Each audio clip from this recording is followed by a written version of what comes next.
Good evening and welcome to the Goffstown Economic Development Council meeting for Wednesday, May 5th, in the year 2017. Before we start, we'll just stand for the Pledge of Allegiance. I pledge allegiance to the flag of the United States of America and to the republic for which it stands, one nation, under God, indivisible, with liberty and justice for all. Jonathan, we'll start with you and go around the room and introduce ourselves. I'm Jonathan Rourke, the Planning and Economic Development Director. Steve Langley. Mark Lemay, Board of Selectmen's rep. Charlie Tentis, Chair. Andrew Carteret, Vice Chair. Chad Bowen, Planning Board Rep. I'd also like to thank a member that has stepped down from the board, Cheryl Anderson. She's decided to step away from this EDC committee, but we want to just publicly thank her for her time and effort and her good things that she's done for us in helping us try to move forward with the EDC and the community. So thank you, Cheryl, and we appreciate that very, very much, and we wish you the best. Jonathan, we're ready. First thing on the list we have, you received Economic Development Council minutes printed out here. I don't know if we want to review them and go through them and give them the blessing, or if you would like to table them until you have more time to review them. I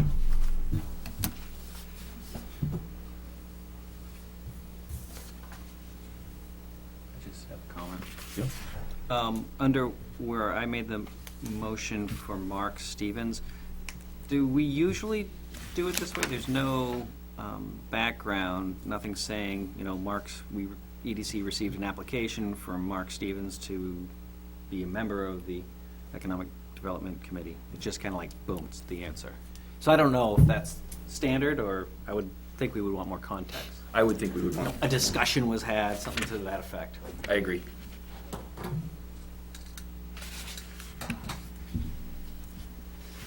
So you make that correction? Make that correction? Yes, I can provide that to the minute taker and make those corrections. I mean, do you need me to say it better or something, and make a motion that we amend it to that, or? I could relay that we'd like a little bit more information for background to Yeah, something to the substantiate effect that. of Mark Stevens, town resident Mark Stevens, provided an application for Economic Development Committee membership. There was a discussion, and then, you know, Andy Carteret moved and seconded to appoint him. I can pass that information along. Perfect. Thank you. Thanks for any other comments on the minutes? Motion to accept with the change. I'll second. All in favor? Aye. And I abstained. I wasn't here at last meeting. Next?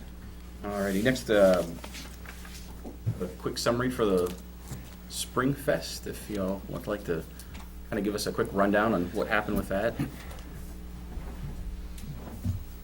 I'll start. We were there the whole time, myself, Andy, Chet was there.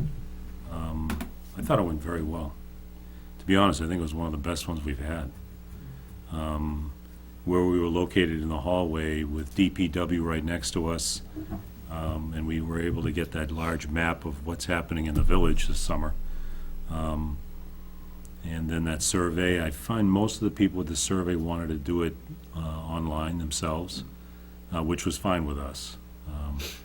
And it wasn't really any real question, well, how do you do it? What do you do? They knew. And, I mean, we could only hope that they were going to do the survey for us when they left. But I think all in all, some people did come up and voice concerns about traffic and why are they doing this, and it gave us an opportunity to really explain not only beautification and making it safer by having the bump outs for people to cross, try to point out with the elderly living down on the back street near the SAU office, and of course, a lot of parents were coming into the Spring Fest with strollers and children, that they were agreeable to that. But I think one other thing that kind of helped us was letting them know, and Megan had informed me from the DPW, they're replacing 100-year-old pipes that are literally falling apart. And a couple older gentlemen I spoke to that were really not too happy about it when I explained that. And they just said, oh, you're right, we can't have flooding or collapsing streets. He said, this is a good thing. So I think all in all, from my standpoint, I thought it went well. I spoke with 3 couples, an older one that moved from Manchester just to get out of the city, and hopefully we're going to be able to network with Bonnie and her husband John about real estate and helping us with developers. But the other was 2 other young couples that were moving from Hooksett in Manchester. And they were excited to see this plan with being able to walk in town and get a cup of coffee and sit on benches and relax and enjoy the community. So I know one of them was closing on their home, I think, May 12th. And they're ecstatic as a young couple. So it's good to see they're moving here. And I found it throughout the day till the end of it, it went very well. And that's what I captured anyways. I would agree. I mean, I would echo those statements completely. I think I talked to a lot of the same people, and it was nice to see younger couples coming out to an event like that, and they were really happy about the downtown project, and also looking at just the little space we have over there now where they can sit down, hang out, go to different places. So that was encouraging, to say the least. Oh, I agree. I thought it was a good opportunity to talk to people, and people seemed enthusiastic and love Goffstown. And it was great. Andy's daughter was there. She was even chiming in and helping us too. So we had the Mostly for young the candy. the young perspective, being able to share with some of the townsfolk. So too, it was worthwhile. And when they do it again, we should definitely be there. I think where we were located was really great. It was right at the front door. We were right next to the DPW. Perfect spot. So, Right on that you know, corner. that communication with, this is what's happening, and, oh, here are these guys, and so. And you're right. We captured these folks as they came in the door. Yeah. I think the other thing is having that map on the table, almost like a game board, caught some people's attention. And the brochures were very good, too. We handed out quite a few of those. And I've seen them around town, the bank and other locations that, I know at the TD Bank, the guys were telling me there that people are taking them. So that's a good sign, too. So all in all, I thought it was successful. We need to continue to do it just to give us some exposure. And then next year, we'll have a different theme. It'd be nice, too, if we can tie it in with some things, hopefully, that'll be taking place in Pinardville, too. And get that flavor from that part of the community, too. So all in all, good and successful. Was there a bump in people doing the online survey? Because I Yeah. forgot, we handed that out. Did you see anything, or do you have an idea of how many people have taken it? I don't have an exact number. I did talk to, well, I kind of gave a warning to Sylvia Van Allock over at Southern Hampshire Planning Commission that I might see a bump up of people after speaking with you all about the interest in doing it online. I know they're looking at tallying up the numbers and forwarding on that information, so Yeah. hopefully we'll find out that, Hopefully we made a difference. yeah. And she was very appreciative of the fact that we did that as well, so she said to say thank you. Yeah, if we could find that out. We'll get those results, too, right? Okay. That's definitely something we want to look at, too. Yeah, Southern Hampshire Planning Commission, they'll provide that information to the respective towns, so we will receive that information. Good. Excellent. All righty. Next. Next, we've got the, over the past weekend, New Hampshire Officer Energy and Planning Conference went to a few different sessions, one of which was connecting people to the waterfront, and specifically Nashua and Rochester kind of gave some examples. I provided council with an information sheet from the Nashua Riverwalk, and to summarize that session as a whole,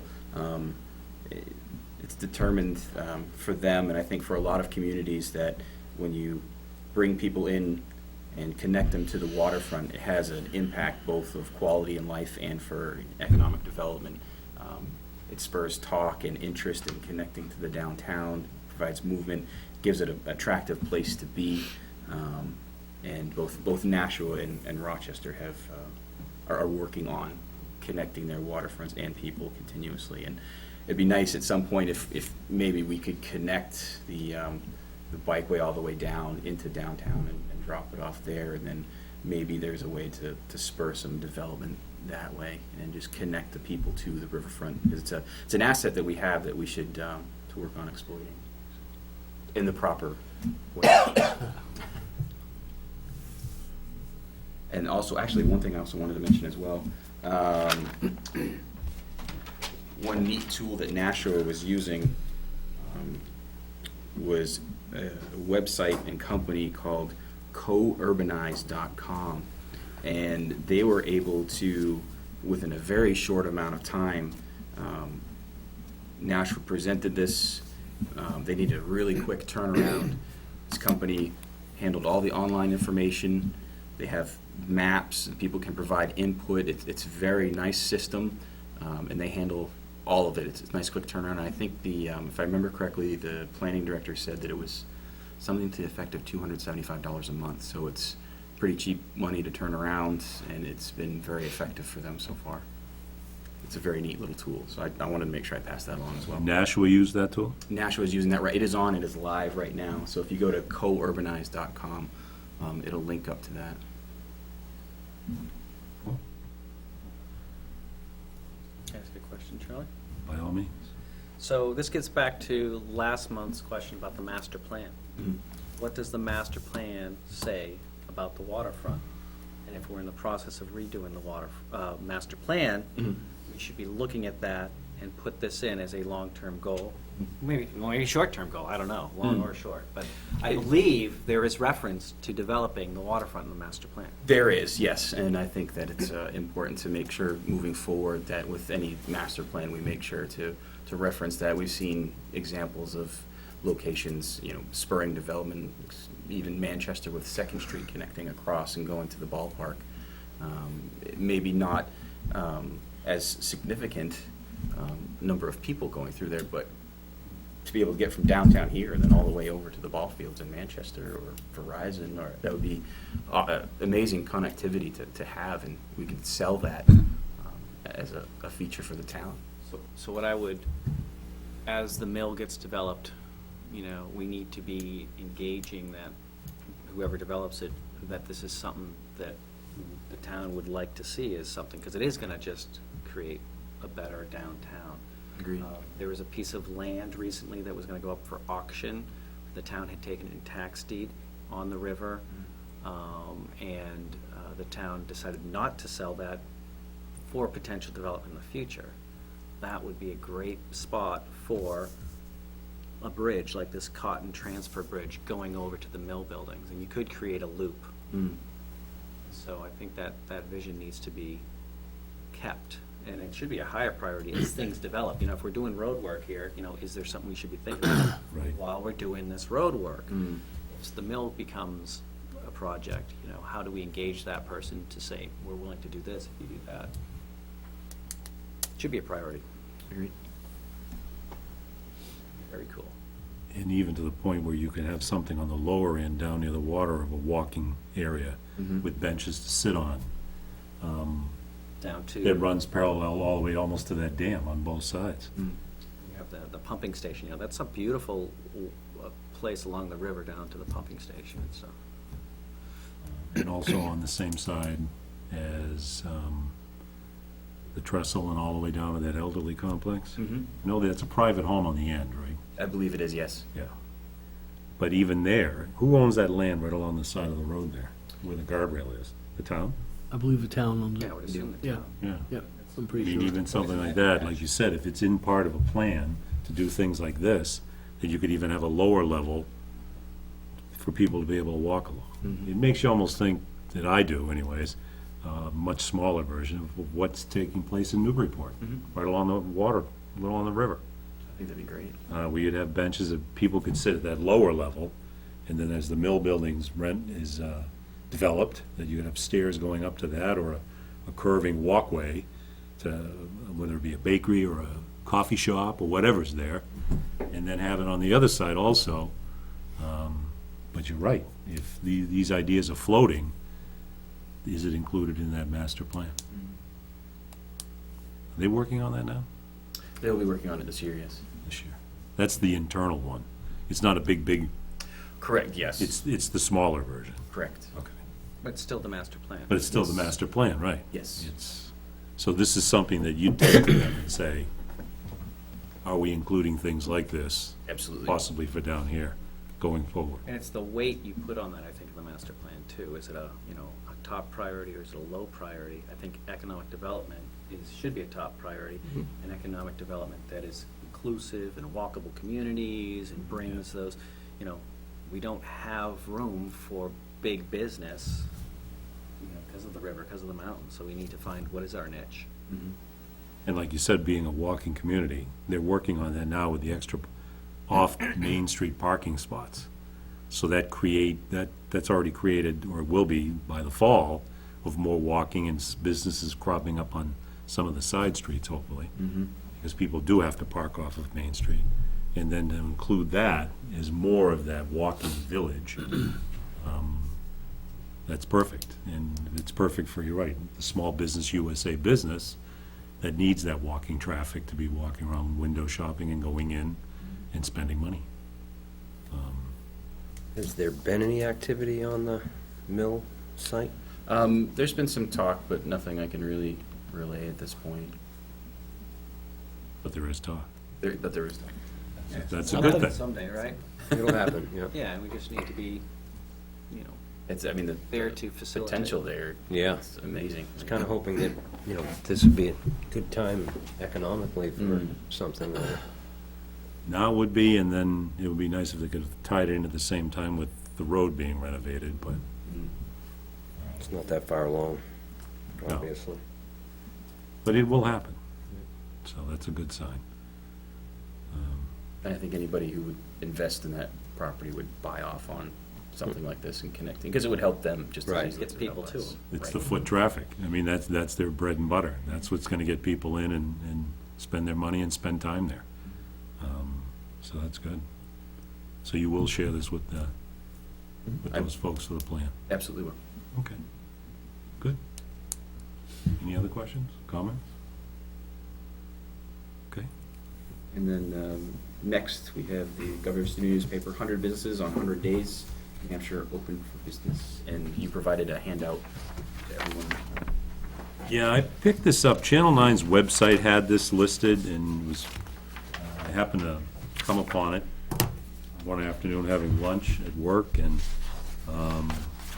started reading it, and I said, gee, this is something I think we should be aware of what at least the governor and his staff are trying to do, and reaching out to these businesses. And it doesn't get into any detail, obviously because of confidentiality, but there were some findings. I had highlighted several of them. You know, obviously, right in the first paragraph, I found it very interesting. Our economic challenges come back to one idea. New Hampshire's been too focused on the revenues we can squeeze from businesses rather than what can be done to help them thrive. He's on the right track.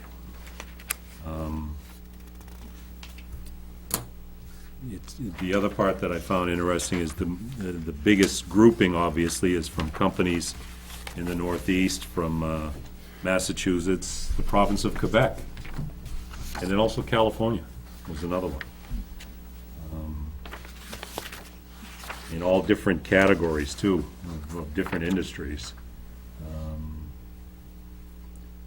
So take a look at it. I just think it's something that, it's nice for us to be aware of it, and with what they're doing up in Concord, or they're trying to accomplish, all the way from regulations. Are there too many? Are they squeezing these folks too much? Business taxes, education. A lot of these businesses that they spoke to, some were Skyped, some actually came to New Hampshire. And it also mentions that they came to towns that they were potentially looking at, so it was probably very stealth-like and confidential, or they met in Concord at the State House. But even ones where they're stressing full-day kindergarten and school choice for the parents that they employ. That's right up our alley. Our schools are doing great in this community. Listed by U.S. News and World Report, and so we've got a lot to shine about there. They're trying to come up with some scholarship programs for students, both at the traditional state universities and also community colleges, training programs. know, what I've read a lot and seen a lot of is that a lot of these kids that are going to college aren't going in New Hampshire. They're leaving the state, and then they don't come back. Or they go to school here and they go somewhere else to live and work.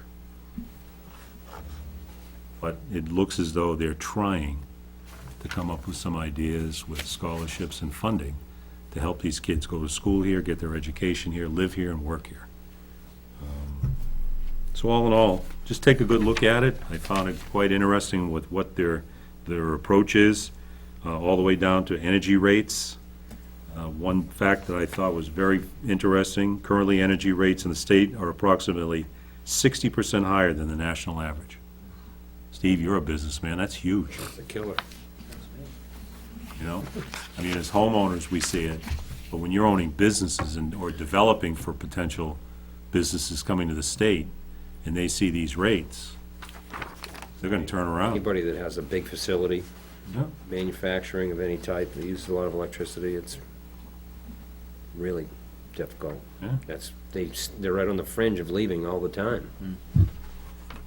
You read a couple of them, I mean, That and the other big thing I think is we have real lack of workforce. I mean, we have such low unemployment, there's no workforce here. So the governor's got his challenges to big bring challenges. these businesses in. Yeah. I commend him that in his first 100 days that he went out and did this. Now the next step is what comes of this Right. going forward. One thing that was interesting, the last page, next steps, they're considering splitting the Division of Economic Development, Division of Travel and Tourism away from DRED and refocusing them into a new Department of Business and Economic Affairs. So it looks like they're even trying to spin on that, to try to stay ahead of the curve and make things work there too. So, I'm encouraged to see it. Like you said, though, I think one of the biggest hurdles is utilities, or the lack thereof. For us, it's natural gas. Speaking of which, I heard that Liberty Utilities, excuse me, it took me a minute to remember the name. They're looking at putting in 10,000 feet natural gas in the Pinarville area this year. Wow. Well, that's good. Yeah, that's going to be a significant. Yeah, for those homeowners. Yeah, I was here for that meeting for those. These people were signing up big time. Well, that's good. Yeah, it is good. Any expansion in the town, regardless of what it is Yep. helpful. Oh, yeah, that's for sure. Just spur more. It's interesting that housing is not in this. No, it is interesting. I do hear, of course, where I work, but I hear. And I was that- surprised. We talked to Bonnie about the lack of, a realtor, the lack of affordable Affordable housing. the lack of housing that people can afford, and housing's not in there, and I see it as a challenge. That surprised me, because if you want a workforce to be here and them have to to have stay, someplace to live. you have to have affordable housing. Right. So I'm surprised that housing's not in there, because that's what we hear a lot of. Interesting article and packet that I think the governor put together. It'll be fascinating to see what results come forward from it and how quickly, but I think it's on the forefront for him, and that's a good sign for the state, and hopefully for our town too, southern New Hampshire. That's all I had on that. Next, we have other upcoming business and meetings. Just as another update, spoke with Eric Gustafson with DPW earlier today, and they're wrapping up a lot of the Main Street project. They're starting to work on the utilities right now, getting that connected. They're also starting next week, I believe. He said they're going to finalize and start replacing the poles, as well, utility poles. And then at some point, they might request the EDC to potentially host a meeting to discuss potential beautification of the area, potentially with the planning board as well, to get business owners' ideas of what they think, particular benches or, lighting and things of that nature, just to make sure they're included in the process, so they don't feel left out. There's a survey out there. Have you guys seen the survey? Yeah. To pick the benches did and not. lights and so No, on? I didn't see that. Done the survey. It's on the website? Town Yeah. website? I believe Actually, it's- one of yeah. my employees had forwarded me the link, and I took it, and I forwarded it. So it is on the town Yeah, website I then? believe it is. I don't know DPW where has he got been it. really good about keeping See it. everybody updated. There's a GIS map that they keep it relatively up to date about the progress and where they're at. It's a great resource. They have their own little setup. The survey's pretty good, though. It goes through and asks, for your opinion on benches and lights and things of that nature. Excellent. That's great that everyone's included for their opinion. I mean, they may not do it, but at least they're getting some the input. consensus. Yeah. On Exactly. what people like. 'Cause, Think that's there's total, lots of differences in the types of, is it more contemporary, more traditional? Go on and take that survey, good, I'll do that. It's good. Other than that, Penarville area has seen some requests for information about potential development. Again, I can't go into too much, but there is some interest in the area that we've been getting calls about, so Great. try to field those as they come. Is that something we can measure on the website too, with where we're listing some of those properties? Is there anything we can kind of keep an eye on that? We could check with the Or is it company something we that can hosts- ask? Is people come and, how'd you hear about it? Yeah. Maybe you guys do that now. We try to inquire. But they may, be interested, say, oh, it was on your website. I went over here and saw the listings and, oh, really? Okay. Yeah, we try to inquire just to see, make sure that our focus is appropriate. If we're not advertising appropriately, we need to find out how to do that and how to reach as many people as possible effectively. So, might be able to contact the people that host the real estate site to see if we could get numbers of hits and things of that nature. I can That'd be great if we could try to get contact that. contact IT about that. Maybe we can figure those numbers out. Yeah, that'd be good. Can I ask a question? Yes. Since you mentioned there's some activity in Penardville, I'm just thinking about what our role could be, is if there's an opportunity, or if it makes sense for us to advocate for something that will make something unique and interesting and different out there, and I'm thinking like, some parking lot regulation change, because we want to do, like, close to the street, parking behind, walkable community development, that type of stuff, and it's not currently zoned for that. Mhm. I would think we would be the ones that may want to review that and put forward a recommendation that, we make, send it to the town for a vote, like we did with the land on the back road. Mhm. I think we submitted, Steve, to Yeah, we change it did. from rural to industrial or commercial or I something think we like changed it that. from industrial to commercial. Maybe it's something like that.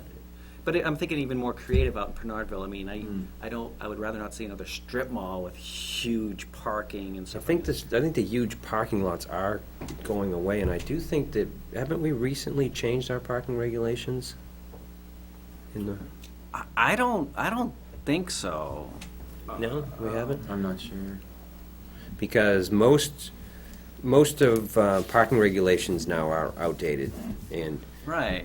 they have been doing a better job of allowing you to have less parking based on what your actual use really is, rather than quantifying it in big lumps of, okay, retail will be this and commercial will be this, and they actually give you the opportunity to say, okay, we think we need this.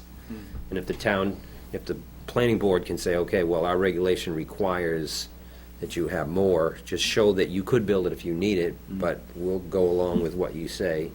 I think that's how a lot of the approvals have gone recently. I So know there's some flexibility in what used to be much more rigid, which is helpful. I know a planning board, it might be, obviously, it wouldn't be new since I've been here, but it might have been new since we were talking about the, planning board does have alternative parking arrangements by conditional use permit, so that Mhm. might have been. Right, and maybe that's what I'm changed. thinking of. Or if there's a way to advocate for, mixed use, something. I have no idea what is planned, but, I think it'd be interesting to get input or to engage people. I don't know how far you want to go with that, It's a- Mixed use is definitely encouraged from what I've been privy to. But It not seems- necessarily allowed, right? So, I mean, some of it has to be by variance, depending on There've how been, it's done, right, or is conditional some- use. Well, it depends. Obviously, every situation is different, and location is different, and how it's zoned. But even the increase in the commercial industrial flex zones, even along the Mast Road and, like, you know, across the street from Villa Augustine and things of that nature, that opens those areas up to mixed use and things of that nature. So it seems to be that and you can correct me if I'm wrong, but from my understanding, that the town is friendly toward mixed use development. Is there any flex zone out there? It should have it on that I zone. don't think there is, no. It's RSB02, it looks like the majority of it. What area are you talking about? Bernardville's right Oh, here. Fairville, yeah. I'm looking at this right? That's, I do think you're right. And a lot of RSB02. Bernardville is that So- designation because of the, you know, original residential designation back in the Mhm. day, and then crossing over into office, so it's residential small business office.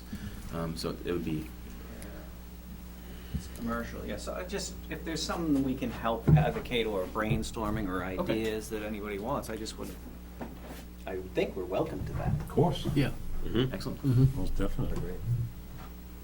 And when did Eric say he wanted to try to have that meeting? Did he have any idea for the business owners down here about Did their not. input? He He didn't did. say, no. He just wanted to make sure that you are all aware that they are considering that and making sure that it might be coming down the pipeline, that you were aware of that, so. I think it.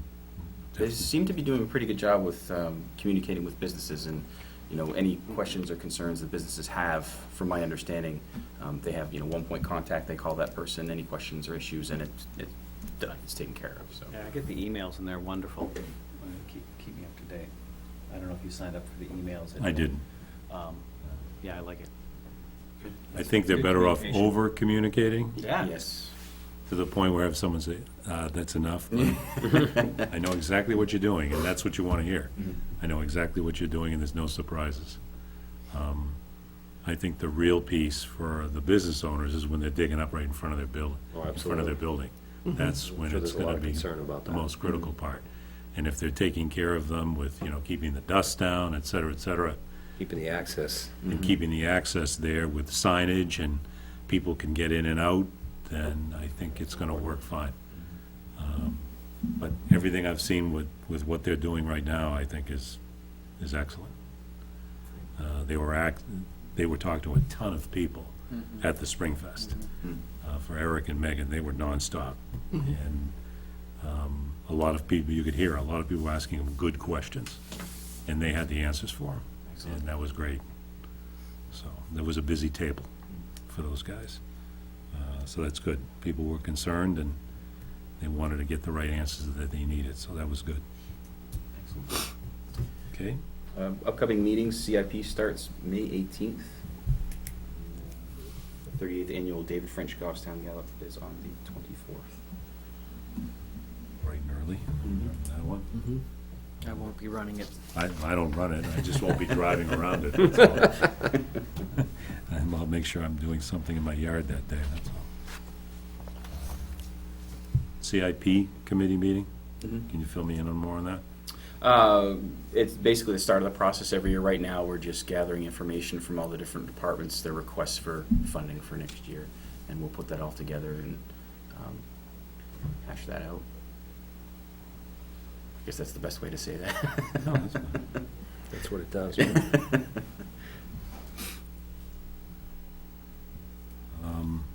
May I ask update on the firehouse? How's that going? Update on the firehouse is coming along very well. We've taken the apparatus out of the older section of the firehouse, Charlie, and moved it into the newer section. We pretty much, the gear, I got a page last night, the bunker gear protective clothing is now in the new section. The new doors in front of the old section that are being constructed are just about done. They're waiting for a steel beam to be put in place. They're finishing up. It's a little bit, it's not that far away, but it's now all the fine things that, you know, just take so much time to, Detail work. yeah, detail work. What do they expect for a completion date? Tentative. They should have a pretty solid date. Maybe second week of May, somewhere around there, Steve, yeah. It's, That's where we're at. That's where we're at. well, it's- May 3rd. It's coming, it's. So you're close. Yeah. Yeah. Next couple of weeks. So you're just punching it out. We had at our past meeting this week, the chief came in with the general contractor for the board to ask questions, and the board was very, I guess they were okay with what the progress had been made. We had a little stumbling block with the back addition in the back, but we worked that out. That's all set, so you will see the 24 by 24 addition in the back start to be built pretty soon, but for the main meat and potatoes of the firehouse is pretty much done. Oh, there's still a whole addition to be built? In the back, Steve, is if this is the firehouse here, old and new, in the back, this one corner over here where the old shed used to be, there's another 24 by 24 shed. It's for the antique apparatus, the hand tub and the Taggart and the Seagraves. They're gonna be stored there along with possibly some other department, issued stuff, hose, tools and stuff like that. Rather than cluttering the firehouse, they're gonna put it in Is it there. a separate building, or is it connected? It's all connected, It'll be on the back side, on this corner over here. The door that used to go into the shed will remain the same door, and it's just gonna go in there. Electricity, heat, water, no, I'm not sure about water, but electricity, heat, lighting, things like that, so everything will be, be all set. They were out, propane tanks were put in, the propane tanks have been fired, filled, and they're pretty much set. They're pretty much on the downhill slide. It's the finite things that just seem to take time to finish up. Looks great. I think it's great. Good for Long time- infrastructure. Long time in the coming. Long time coming. Yep. And, Yep, yeah. I mean, is that something too that, for the town on the website, they put something, obviously, a picture of that up front? I mean, let's face it, I mean, you're a developer. The developers look at that stuff? Yes and I no? don't think so. No? I think the townspeople do, though. Town I mean, I people, think- because they're paying for this. Sure, I mean, I think we're all interested. They're gonna to see the value and end result. the end result Yep. of what the chief Yep. did with the money. Yep. Yeah. But it maybe, I think, you may have some people thinking of coming here, thinking, good infrastructure in the community, so that's good. Great, thank you, appreciate You're that. welcome. May I comment on the Main Street water line going in? What's that? I'd like to comment on the Main Street Go right ahead. water line going in. Correct. People seem to be concerned, and a lot of questions being raised as to how come it's taking a little bit longer than normal and what the issues are. I guess apparently the first week of digging that took place, there's pipes underground that are not even mapped on a map. The first week that was there, sewerage, the sewer people had to come out at night. They broke a sewer line, water lines. There are all kinds of unexpected surprises that have happened in the short dig that we've had already. So as I asked the residents of Goffstown, and especially this end of town, be patient. We're doing our best. The waterworks is improving the system altogether, and hopefully, once we cross the bridge over here, things will go a little bit better, but there have been some unexpected surprises as far as pipes and water mains and things like that, so you look at a map, you think it's on the map, and it's not on the map, and But it's in the ground. Yeah. But it's in the ground, It's in the right. ground, exactly. There's a landmine there, we gotta Yep. deal with it. Yep, so, I mean, we're making good headway. We're concerned about the heavy rain coming for this weekend. We've implemented a plan, we've got a plan in place, we've got emergency numbers already, so I'll tell the people of the community, if the road is too rough, potholes, or you see something happening, please don't be afraid to call the business number for the police department, and they'll send somebody out to check it and make sure that things are okay.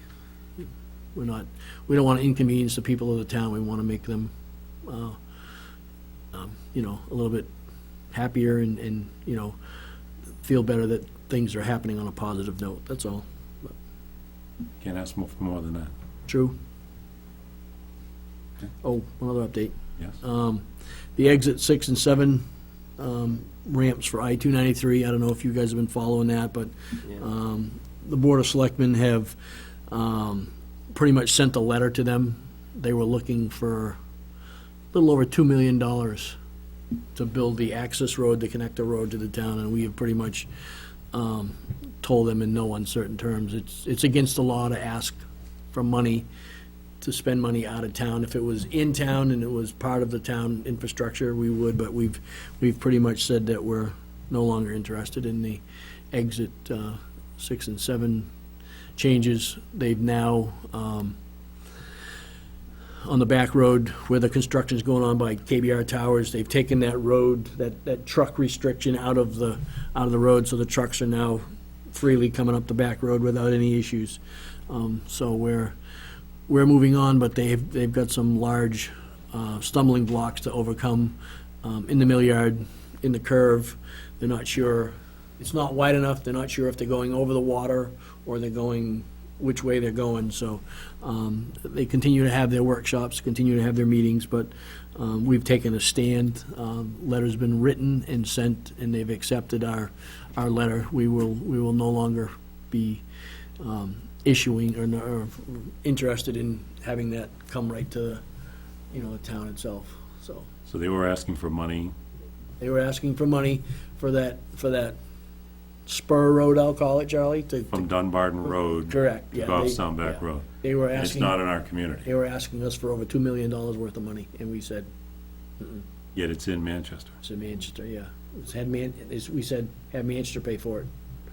And when you get to our town, yeah, come and talk to us, but for now, we're not gonna spend money in somebody else's town, so we're status quo, You have to take a stand, you have to take a stand. correct. I can understand that. Yep. Not spending town money in another community.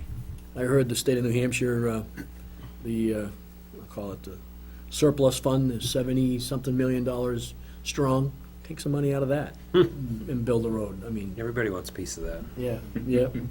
$79 million, I guess, or something like that was the figure. Yeah. Oh, It's one of the most critical interchanges in the Oh, state. yeah, yeah, yeah, yeah. So, Are they still moving forward and they're, trying to get to the next step now? or- yes, they are, yeah, they are. But the fact that they're finding out the stretch around the river and the buildings is, they're just running out of room, Charlie. They're Can't having, move the building, yeah, that's for that's sure. right, they're having a hard time and to go over Going the, over the river, to go over the river. We had talked about that once already, to right? Put dude? When they- columns in and, Yeah, they actually talked about cantilevering, Cantilevered over, yes. yep, yep, deck out over it. yep.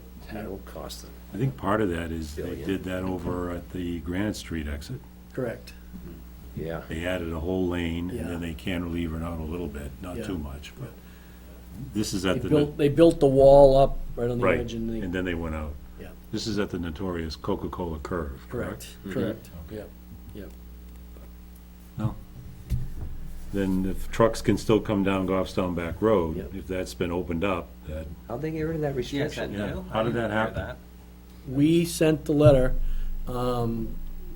when, our past town administrator, Sue Russo, was sitting on the board with us.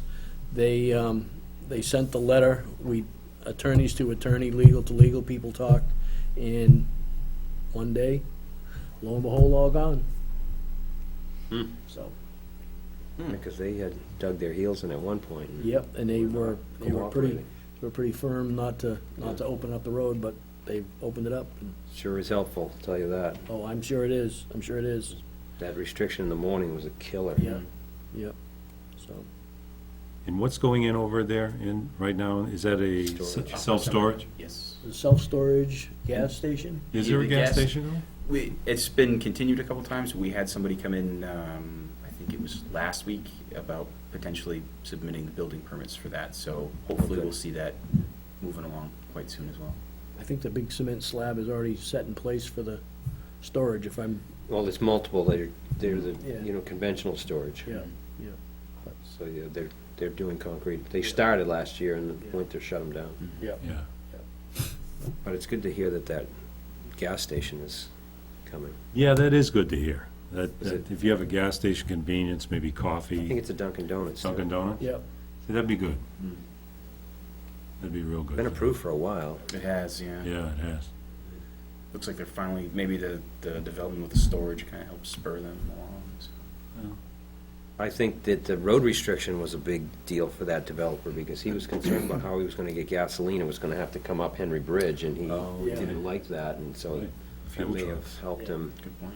moving along. It's not that far from the Amoskeag Bridge. It was a couple miles. No, but it was gonna be a real problem for his gasoline deliveries. I remember him being in the planning board meeting, I remember that being a Yeah, point of You'd have to discussion. come all the way through town. Yeah, around. they were, I don't even think he could go up Henry Bridge. He'd have to go all the way into the village. I don't know, you That's can why I go say all the way out Elm all the way, Street. yeah. trucks that shouldn't go up there all the time. But that was definitely a issue That could for be a him. deal breaker, for sure, right.